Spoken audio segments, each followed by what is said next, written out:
Si quelqu'un nie que Marie est corédemptrice, médiatrice de toutes les grâces et notre avocate, vous lui direz ceci. Au commencement, Dieu s'annonça à Marie par l'archange Gabriel. L'Esprit Saint surviendra en toi. Le Très-Haut te couvrira de son ombre. Un enfant naîtra de ton sein virginal. Marie vit que toute parole de Dieu était bonne, et elle crut, et cela lui fut imputé à justice. Qu'il me soit fait selon sa parole. Et en Marie, l'embryon divin se conçut lui-même. C'est le premier mystère. C'est ici qu'il faut de l'intelligence et du discernement pour comprendre. Que celui qui a des yeux voit, et s'il a des oreilles, qu'il entende. L'incarnation de Dieu est la première étape de la rédemption du genre humain. L'Éternel se lie aux mortels, le pur descend parmi les pécheurs. Je vous salue, Marie, comblée de grâce, dit l'ange. Comblée de grâce donc, la toute pure reçoit la source de toute pureté. Le Seigneur est avec vous.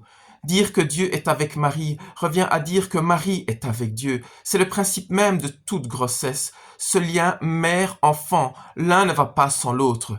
L'incarnation lie Marie et Jésus de telle sorte qu'à la venue du Rédempteur est offert un vecteur de rédemption, une corédemptrice.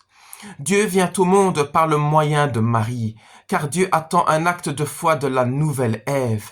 Marie aurait pu dire non, en vertu du libre arbitre accordé à tout être humain. Oui, mais voilà, elle a dit oui.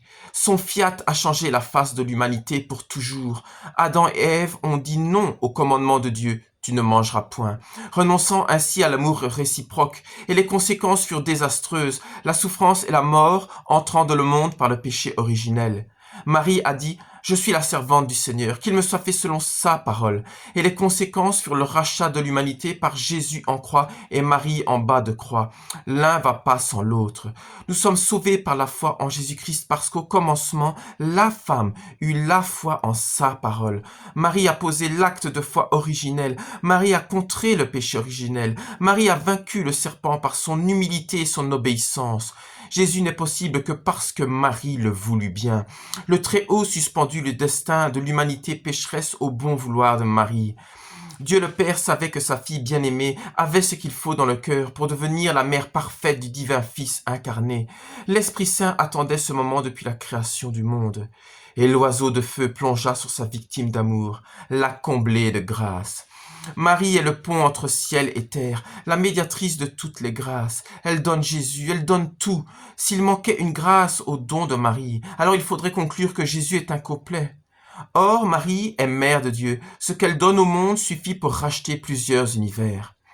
Devant la condamnation d'Adam et Ève, Marie, notre avocate, plaide l'amour, l'obéissance et la foi indéfectible. Par le fruit défendu, Ève nous a tous condamnés. Voilà que Marie offre à tous la libération par le fruit béni de ses entrailles. Marie porte la rédemption en elle. Elle est corédemptrice dès sa conception à elle. Notre salut démarre un 8 décembre.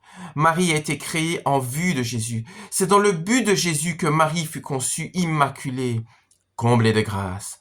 La parole ne se trompe jamais. Dieu n'erre pas. Marie, corédemptrice, médiatrice de toutes les grâces, notre avocate.